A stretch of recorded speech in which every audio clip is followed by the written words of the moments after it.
नमस्कार दोस्तों, मैं हूं राजकीय वर्मा और आप देख रहे हैं रिपोर्टर जी। दोस्तों, आज हम बात करने वाले हैं सोने की। सोने को लेकर एक चौंकाने वाला खुलासा हुआ है। क्या है ये खुलासा, किसने किया है और क्या सच में दिवाली तक गोल्ड 2 लाख के पार जा सकता है?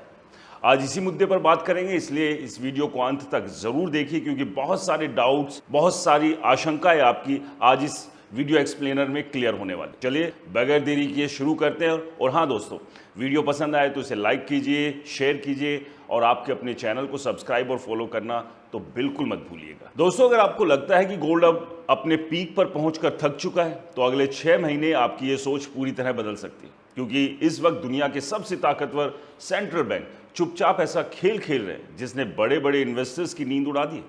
अमेरिका का फेडरल रिजर्व, चीन का people's bank of China, Bharat का आरबीआई और यूरोप के कई सेंट्रल बैंक्स रिकॉर्ड स्तर पर सोना खरीद रहे हैं। वर्ल्ड गोल्ड काउंसिल की ताज़ा रिपोर्ट के मुताबिक सिर्फ 2026 की पहली तिमाही में दुनिया भर के सेंट्रल बैंक्स ने करीब 254 टन गोल्ड खरीदा, जो पिछले क्वार्टर के मुकाबले लगभग 17% ज़्यादा है।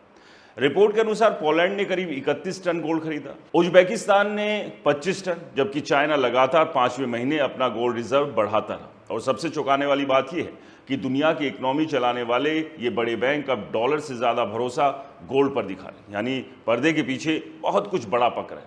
क्योंकि सेंट्रल बैंक आम इन्वेस्टर्स की तरह भाव देखकर गोल्ड नहीं खरीदते, वो आने वाले फाइनेंशियल स्टॉर्म को देखकर तैयारी करते हैं। और शायद यही वजह है कि रॉयटर्स, ब्लूमबर्ग, फाइनेंशियल टाइम्स और वर्ल्ड गोल्ड काउंसिल जैसी एजेंसियां लगातार इस गोल्ड बाइंग वेव को लेकर बड़ी चेतावनी दे रही हैं। अब सवाल ये है कि आखिर अचानक पूरी दुनिया को सोने की इतनी याद क्यों आई? तो इसके पीछे पहला और सबसे बड़ा कारण है जियोपॉलिटिकल टेंशन, यानी दुनिया में बढ़ता युद्ध और अस्थिरता का खतरा। मिडल ईस्ट में अमेरिका ईरान के बीच की तनातनी अभी तक शांत नहीं हुई है। कभी भी ट्रंप आकर कह देते हैं कि आज हमला करेंगे, कल हमला करेंगे। और हॉर्मुज की स्थिति आप जानते ही हैं। इस सब के बीच रशिया यूक्रेन वॉर पहले से ही चल रही है। ताइवान को लेकर चाइना और अमेरिका के बीच टकराव बढ़ता है। रेड सी क्राइसिस, क्रूड ऑयल सप्लाई का खतरा लगातार चल रहा है। इन सब ने दुनिया की फाइनेंशियल सिस्टम को हिला दिया। ब्लूमबर्ग की एक रिपोर्ट में बताया गया कि कई देश अब अपने फॉरेन एक्सचेंज रिजर्व को लेकर टेंशन में, क्योंकि उन्हें डर है कि अगर ग्लोबल सैंक्शंस बढ़े तो उनके डॉलर एसेट्स फंस सकते हैं। यही कारण है कि सेंट्रल बैंक अब तेजी से गोल्ड की तरफ शिफ्ट हो रहे हैं, क्योंकि गोल्ड किसी एक देश की करेंसी नहीं, इसे कोई सरकार फ्रीज नहीं कर सकती। और यही वजह है कि आज गोल्ड फिर से दुनिया का सबसे बड़ा इमरजेंसी एसेट बन चुका है। रॉयटर्स की एक ताज़ा रिपोर्ट को ले लीजिए। गोल्डमैन सैक्स ने कहा है कि 2026 में सेंट्रल बैंक हर महीने औसतन 60 टन गोल्ड खरीद सकते हैं, जबकि पिछले 12 महीनों का एवरेज करीब 50 टन था और इससे पहले यह आंकड़ा सिर्फ 29 टन हुआ। यानी खरीदारी की रफ्तार लगभग दोगुनी हो चुकी है। अब दूसरा बड़ा कारण समझिए, डॉलर पर घटता भरोसा। दोस्तों, 2022 में जब रशिया पर पश्चिमी देशों ने कई बड़े सैंक्शंस लगाए और उसके फॉरेन रिजर्व्स तक को फ्रीज कर दिया, तब दुनिया के कई देशों को एक बहुत बड़ा संदेश मिल गया कि अगर आप पूरी तरह डॉलर सिस्टम पर निर्भर हैं तो संकट के समय आपकी इकोनॉमी पर भी दबाव आ सकता है। फाइनेंशियल टाइम की रिपोर्ट के मुताबिक ब्रिक्स देशों के बीच भी डॉलर डिपेंडेंसी कम करने को लेकर गंभीर चर्चाएं चली थी। चाइना, रशिया पहले से ही अपने गोल्ड रिजर्व तेजी से बढ़ा रहे हैं और इंडिया भी लगातार रिजर्व डाइवर्सिफिकेशन की नीति पर काम कर रहा है। मतलब अब सिर्फ डॉलर रखना सुरक्षित नहीं माना जाएगा। लेकिन दोस्तों, इस सब के बीच प्रधानमंत्री नरेंद्र मोदी ने देश से अपील की थी कि लोग 1 साल तक सोना ना खरीदें। तो क्या देश के लोगों को सोना ना खरीदने की अपील कर आरबीआई यानी कि सेंट्रल बैंक गोल्ड खरीद रहा है? इसको लेकर भी सोशल मीडिया पर कई तरह की चर्चाएं हो रही हैं। लेकिन अब उसके पीछे के कारण और डिटेल्स क्या हैं, उस पर भी अगले वीडियो में बात करेंगे। लेकिन सबसे बड़ी बात यह कि कई देशों ने तय किया है कि फॉरेन रिजर्व में गोल्ड का हिस्सा बढ़ाया जाए, क्योंकि गोल्ड एक ऐसा एसेट है जो हजारों साल से संकट के समय सुरक्षा कवच बनता है। यही कारण है कि दुनिया के सेंट्रल बैंक्स अब गोल्ड को सिर्फ मेटल नहीं बल्कि स्ट्रेटेजिक वेपन की तरह देख रहे हैं। अब तीसरा बड़ा कारण आता है इन्फ्लेशन और इकोनॉमिकल फियर, यानी पूरी दुनिया भर में बढ़ती महंगाई और इकोनॉमिक स्लो डाउन का डर। क्रूड ऑयल की कीमतों में लगातार उतार चढ़ाव, सप्लाई चेन पर दबाव, बॉन्ड मार्केट में भारी उथल पुथल और अमेरिका में ब्याज दरों को लेकर असमंजस, इन सब ने इन्वेस्टर्स को डरा दिया। जब भी दुनिया में इन्फ्लेशन बढ़ती है, लोग करेंसी से भरोसा खोने लगते हैं और तब गोल्ड सेफ हेवन बन जाता है। यही कारण है कि पिछले कुछ सालों में रिटेल इन्वेस्टर्स से लेकर सोवनियर फंड्स तक गोल्ड की तरफ भाग रहे हैं। सीएनबीसी की रिपोर्ट के मुताबिक कई बड़े हेज फंड्स भी अब गोल्ड एक्सपोजर बढ़ा रहे हैं, क्योंकि उन्हें डर है कि ग्लोबल रिसेशन का खतरा अभी खत्म नहीं है और ये और ज़्यादा बढ़ने वाला है। तो दोस्तों सबसे दिलचस्प बात यह है कि जब आम लोग स्टॉक मार्केट में तेजी देखकर खुश हो रहे होते हैं, उसी समय सेंट्रल बैंक्स चुपचाप गोल्ड जमा कर रहे होते हैं, क्योंकि उन्हें आने वाले संकट की आहट पहले सुनाई देती है। यही वजह है कि गोल्डमैन सैक्स ने अपने गोल्ड टारगेट को बढ़ाकर 2026 के अंत तक करीब $5400 प्रति ऑन्स तक पहुंचने की संभावना जताई है, जबकि पहले उनका टारगेट लगभग $4900 था। और यूबीएस और आईएनजी जैसे बड़े फाइनेंशियल इंस्टीट्यूशंस ने भी गोल्ड को लेकर बुलिश आउटलुक दिया है। ब्लूमबर्ग की रिपोर्ट के मुताबिक अगर ग्लोबल टेंशन और बढ़ता है तो गोल्ड में एक और सुपर रैली देखने को मिल सकती है। अब जरा भारत का गणित समझिए। भारत दुनिया के सबसे बड़े गोल्ड कंज्यूमर में से एक है। यहाँ शादी ब्याह से लेकर इन्वेस्टमेंट तक गोल्ड की भारी डिमांड रहती है।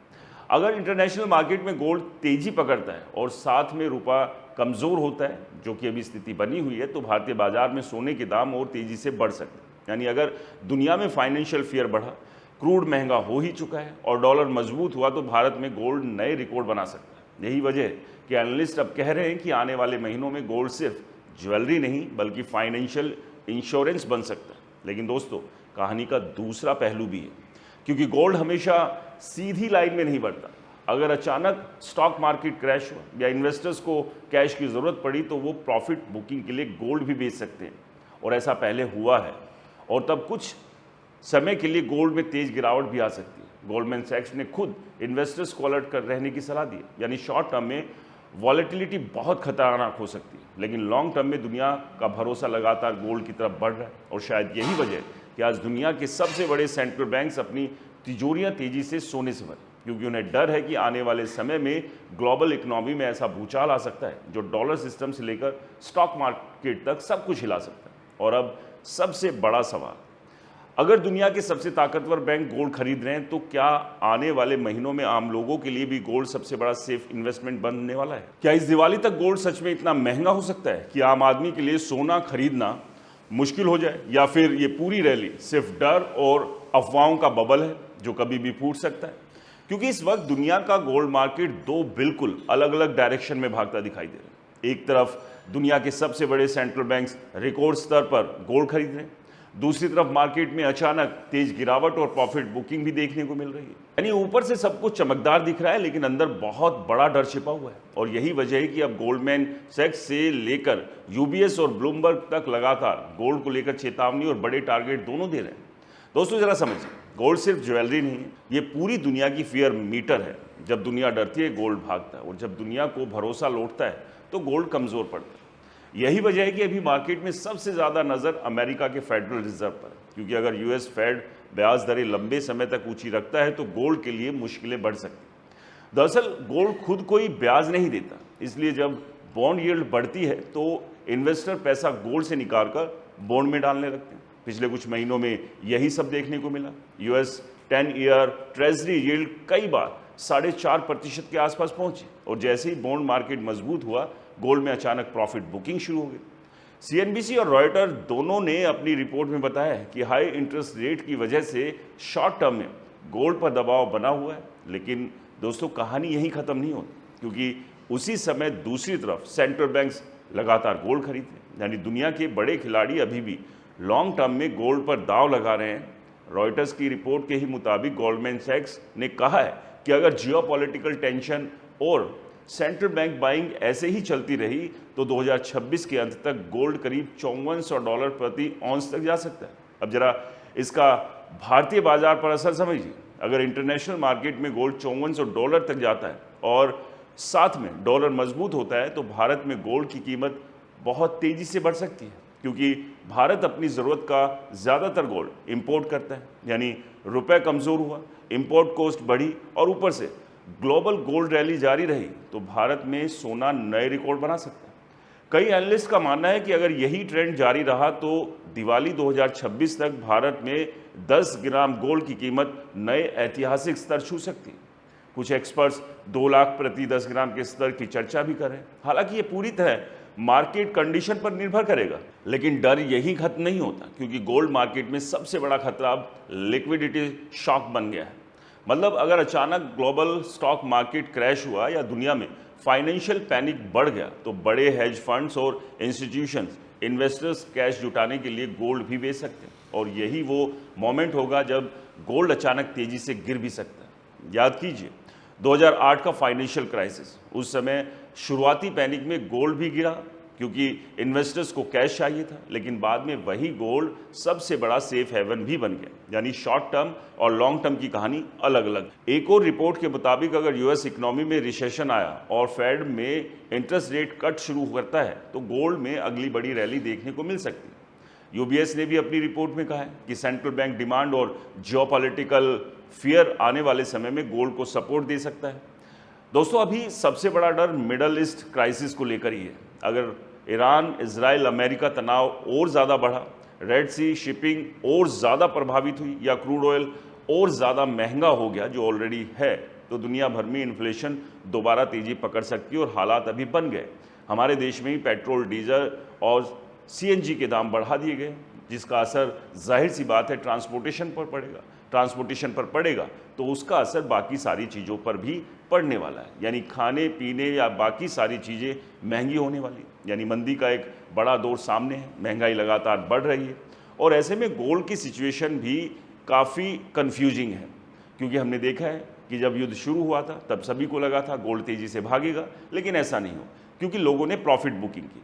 तो अभी भी जो उतार चढ़ाव का दौर है वो गोल्ड में चल रहा है, लेकिन बड़े बड़े एक्सपर्ट्स अभी भी मानते हैं कि लॉन्ग टर्म में अभी गोल्ड बुलिश है और दिवाली तक 2 लाख जा सकता है। लेकिन ये सब मार्केट के ऊपर डिपेंड करेगा, क्योंकि ये सिर्फ भविष्यवाणियाँ और एनालिसिस है।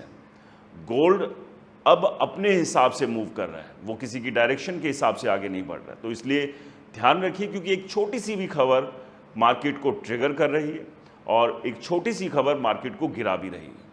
तो दोस्तों, आपको क्या लगता है आने वाला समय गोल्ड के लिए कैसा है? अपना अनुभव ज़रूर साझा करें। वीडियो पसंद आया तो इसे लाइक करें, शेयर करें, हमारे चैनल को सब्सक्राइब फॉलो करना बिल्कुल ना भूलें। और हाँ दोस्तों, ये वीडियो सिर्फ नॉलेज और एजुकेशन पर्पज़ के लिए, यहाँ इन्वेस्टमेंट की कोई सलाह नहीं है, इसलिए जहाँ भी इन्वेस्ट करें सोच समझ के करें। नमस्कार।